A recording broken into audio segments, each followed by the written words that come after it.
എല്ലാവർക്കും നമസ്തേ.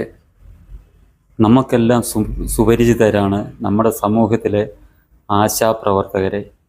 നമ്മുടെ ഓരോ കുടുംബത്തിലും ഓരോ കാര്യങ്ങളിലും ദൈനംദിനം നമ്മളുമായിട്ട് ഇടപെട്ടുകൊണ്ടിരിക്കുന്ന ഒരു വിഭാഗം ആരോഗ്യ പ്രവർത്തകർ, അതായത് അംഗീകൃത സാമൂഹിക ആരോഗ്യ പ്രവർത്തകർ എന്നാണ് അവരറിയപ്പെടുന്നത്. ആശ, അക്രഡിറ്റഡ് സോഷ്യൽ ഹെൽത്ത് ആക്ടിവിസ്റ്റ് എന്നാണ് അവരറിയപ്പെടുന്നത്. ഇതിൽ നിന്ന് തന്നെ അവരുടെ പ്രാധാന്യം നമ്മൾക്കെല്ലാം മനസ്സിലാക്കാവുന്നതേ ഉള്ളൂ.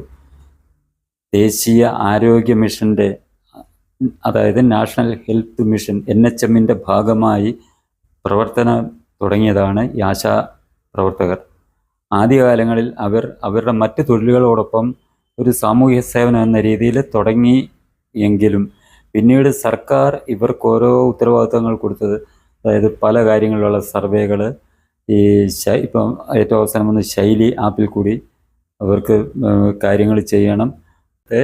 ഓരോ വാർഡിലും ഓരോ ആശാപ്രവർത്തകരുണ്ട്. ആ പ്രദേശത്തെ എല്ലാ വീടുകളിലെയും പൂർണ്ണമായിട്ടുള്ള ഓരോ വ്യക്തികളുടെയും, ഒരു കുടുംബത്തിലെ ഓരോ വ്യക്തികളുടെയും പൂർണ്ണമായ വിവരങ്ങൾ, അവർക്ക് എന്തെങ്കിലും അസുഖങ്ങളുണ്ട് അതിനെക്കുറിച്ച് വിശദമായിട്ടും എല്ലാ കാര്യങ്ങളും അവരാണ് കളക്ട് ചെയ്ത് അവർ കൃത്യമായി രേഖപ്പെടുത്തേണ്ട സേവന ചുമതലയാണ് അവർക്കുള്ളത്. ഇത് അവര് ആദ്യകാലങ്ങളിൽ ഒരു ചെറിയൊരു 500 രൂപയാണ് ആദ്യം ഇവർക്ക് തുടങ്ങി വെച്ചിരുന്നത്, ഓണറേറിയം പോലെ. അപ്പോൾ അതൊരു ഒരു മറ്റു തൊഴിലിൻ്റെ ഭാഗമായിട്ട് മറ്റു തൊഴിൽ ചെയ്തതിന് ശേഷം കിട്ടുന്ന സമയത്ത് അന്ന് ചെയ്താൽ മതിയായിരുന്നു. പക്ഷെ പിന്നീട് അവർക്ക് കൂടുതൽ ഉത്തരവാദിത്തങ്ങൾ കൊടുത്തു. അവർക്ക് മറ്റ് ജോലിക്കൊന്നും പോകാൻ പറ്റാത്ത രീതിയിൽ അവർക്ക് പൂർണ്ണ സമയം ഇതിനു വേണ്ടി ഇറങ്ങി പ്രവർത്തിക്കേണ്ട സാഹചര്യമാണ് ഇപ്പോൾ നിലവിൽ. നമ്മൾക്കെല്ലാം അറിയാം, ഈ കോവിഡ് കാരണം നമ്മൾ ഈ ലോകം മൊത്തം ലോക്ക്ഡൗൺ ആയ സമയത്ത് നമ്മുടെ രാജ്യത്തും അത് ലോക്ക്ഡൗൺ പ്രഖ്യാപിക്കപ്പെട്ടു. ഈ സമയത്ത് ഈ കോവിഡ് ബാധിതർക്കും എല്ലാം വേണ്ട സേവനങ്ങൾ, അവർക്ക് എത്തിച്ചു കൊടുക്കേണ്ട മരുന്നുകൾ, ഭക്ഷണ സാധനങ്ങൾ, വസ്ത്രം ഉൾപ്പെടെ ഉള്ള കാര്യങ്ങൾ എത്തിച്ചു കൊടുക്കാൻ സ്വന്തം ജീവനും തങ്ങളുടെ കുടുംബത്തിന്റെ ജീവനും എല്ലാം മറന്ന് കൊണ്ട്, അതിനെയെല്ലാം തൃണവൽഗണിച്ചുകൊണ്ടാണ് ഇവർ പ്രവർത്തിച്ചത്, സമൂഹത്തിലിറങ്ങി പ്രവർത്തിച്ചത്. എത്രയോ ആശാപ്രവർത്തകർക്ക് ജീവൻ നഷ്ടപ്പെട്ടു. അതേ രീതിയിലുള്ള പ്രവർത്തിച്ചു വന്ന ഒരു വിഭാഗമാണ് ആശാപ്രവർത്തകർ. അവരാണിപ്പോൾ 10-12 ദിവസമായിട്ട് അവർക്ക് കിട്ടേണ്ട തുച്ഛമായ കിട്ടിക്കൊണ്ടിരുന്ന ഓണറേറിയം അത് മാസങ്ങളായിട്ട് മുടങ്ങിയിട്ട് അവർ അതിനുവേണ്ടി സമരം ചെയ്യുന്നത്. 3 മാസത്തിലേറെ അവർക്ക് എന്താണ് കൊടുക്കുന്നത്? ഒരു 7000 രൂപ സംസ്ഥാന സർക്കാർ ഓണറേറിയം കൊടുക്കും, കേന്ദ്ര സർക്കാരിൽ നിന്ന് 3000 രൂപ കിട്ടും. ഈ 3000 രൂപയാണ് അവർക്ക് ഇപ്പോൾ കിട്ടിക്കൊണ്ടിരിക്കുന്നത്. പക്ഷെ സംസ്ഥാന സർക്കാരിൻ്റെ 7000 രൂപ ഇന്ന് വരെ 3 മാസം കൊണ്ട് മുടങ്ങി കിടക്കുന്നു. അവർ സമരം ചെയ്യാൻ തുടങ്ങിയപ്പം നമ്മുടെ മന്ത്രിമാരെന്താ ചെയ്തേ? ഒരു മഹാൻ ആരോഗ്യമല്ല, നമ്മുടെ ധനകാര്യമന്ത്രി പറഞ്ഞ എന്താണ്, ഇവര് സമരം ചെയ്യുന്നത് ഇവരെ കുത്തിയിളക്കി വിട്ടിട്ട് ഇവർ സമരം ചെയ്യുകയാണെന്ന്. സത്യം പറയാൻ അവർ ഗതികേട് കൊണ്ടാണ് അവര് സമരം ചെയ്തത്. ആരും കുത്തിയിളക്കി വിട്ടതല്ല. ഒരു വിഭാഗമാണ് സമരം ചെയ്തത്, മറ്റുള്ളവരും ഇതിന് അനുകൂലമാണ്. പക്ഷേ സമരം ചെയ്യുന്ന ഇവരെ, ആശാപ്രവർത്തകരെ വളരെ മോശമായിട്ട് അധിക്ഷേപിക്കുകയാണ് മന്ത്രി ചെയ്ത്, അവരെ കുത്തിയിളക്കി വിട്ടതാണെന്നും പറഞ്ഞു. പിന്നെ വേറൊരു മഹതി, അത് പറയാതിരിക്കാൻ പറ്റത്തില്ല, ഒരു മഹതിയാണ്, മഹാത്മാവാണ്. പറഞ്ഞത് എന്താണ്? 13,500 രൂപ കണ്ട് ഇവിടെ കൊടുക്കുന്നുണ്ടെന്ന്. ഇത്രമാത്രം കള്ളത്തരം പറയാൻ ഒരു മടിയുമില്ലാത്ത ഒരു മന്ത്രി. ഇപ്പൊ 13,000 രൂപയൊക്കെ കൊടുക്കുന്നുണ്ട് മറ്റ് സംസ്ഥാനങ്ങളിൽ. ഈ കേരള സംസ്ഥാനത്തിലാണ് ഏറ്റവും കൂടുതൽ കൊടുക്കുന്നത്. ഇവിടെ കിട്ടുന്നതെന്ന് പറഞ്ഞാൽ 7,000 രൂപ സംസ്ഥാന സർക്കാരിന്റെ ഓണറേറിയം, 3,000 രൂപ കേന്ദ്ര സർക്കാരിൻ്റെ ഇതും. ഇത് ഞാൻ പഠിച്ചിട്ടുള്ളത് 7, 3, 10 എന്നാണ്.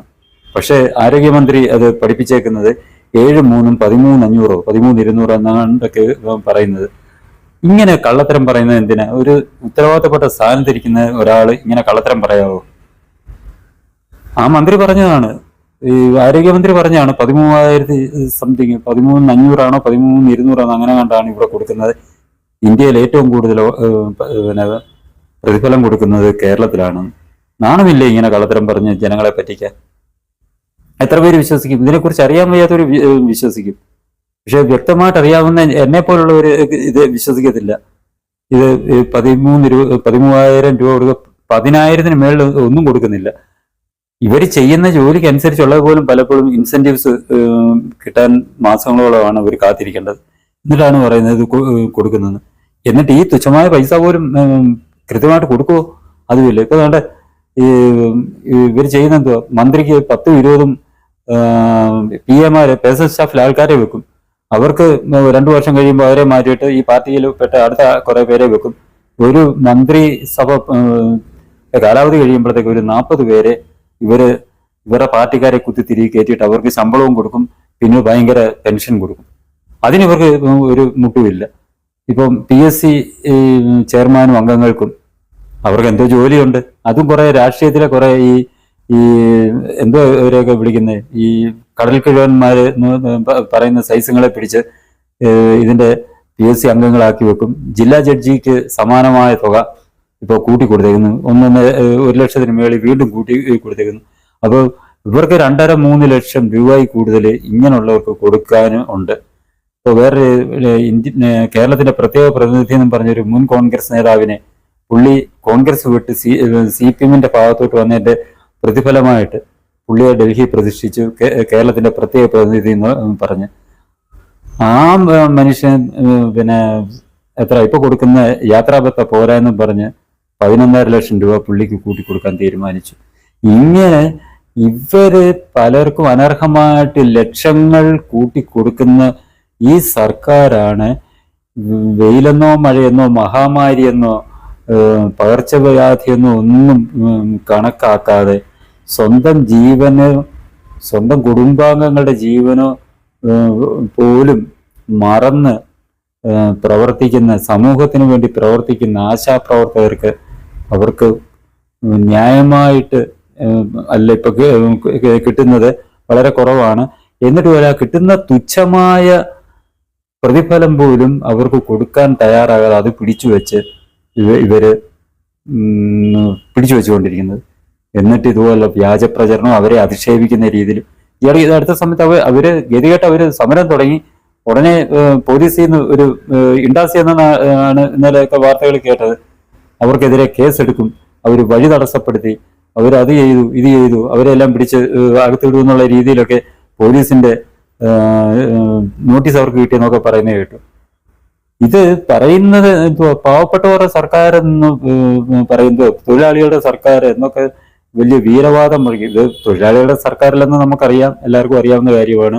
കമ്മ്യൂണിസ്റ്റ് പാർട്ടി എന്ന് പറയുന്നത് തൊഴിലാളിയുടെ പാർട്ടിയൊന്നും അല്ല. ഇപ്പൊ ഇവിടെ ഉള്ള മുതലാളിമാരുടെയും ഇതുപോലെ ഉള്ള കക്ഷികളുടെയും പാർട്ടിയാണ് നമുക്കറിയാം.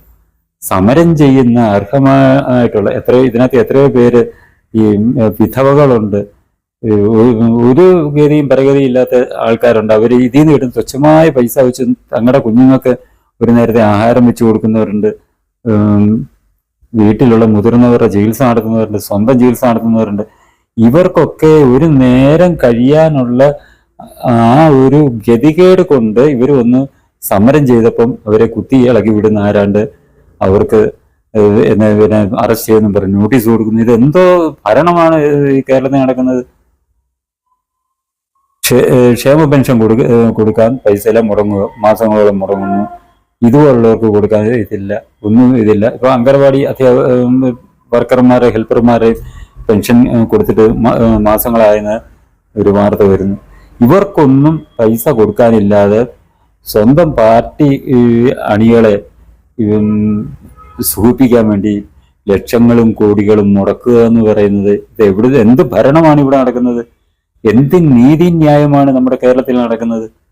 അപ്പം ഈ പാർട്ടിയുമായിട്ട് ബന്ധപ്പെട്ട് പാർട്ടി പ്രവർത്തകർ മാത്രം ജീവിച്ചാൽ മതിയോ കേരളത്തിൽ? മറ്റുള്ളവർക്ക് ജീവിക്കണ്ടേ? ഇത് എവിടുത്തെ ന്യായമാണ്? എവിടുത്തെ ജനാധിപത്യമാണ്?